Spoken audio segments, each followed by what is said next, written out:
The February Revolution in Petrograd.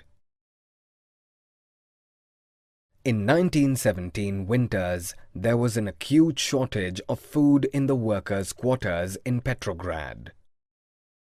On 22 February, a lockout took place at a factory. In sympathy, workers of 50 other factories declared a strike. Women led the strikes in some of these factories. The government imposed curfew to disperse workers surrounding the fashionable quarters and official buildings. On 25th February, the government suspended the Duma.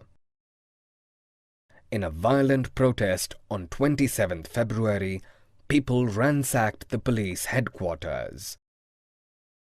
The cavalry called out to control the situation refused to fire on the protesters. The same day, the striking workers and soldiers joined to form a Soviet or a council. This was the Petrograd Soviet.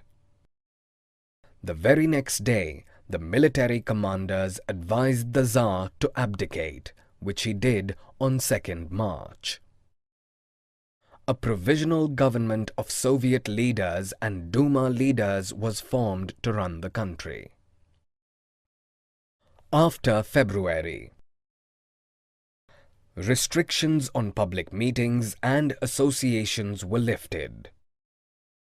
Soviets were formed everywhere. Bolshevik leader Vladimir Lenin wanted the war to be ended, land be transferred to the peasants, and banks be nationalized. His 3 demands are called the April Theses. In industrial areas, factory committees started questioning the way industrialists ran their factories. Soldiers' committees were formed in the army.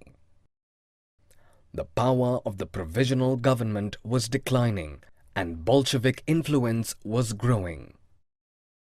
Stern measures taken by the government against the Bolsheviks forced many Bolshevik leaders to go into hiding.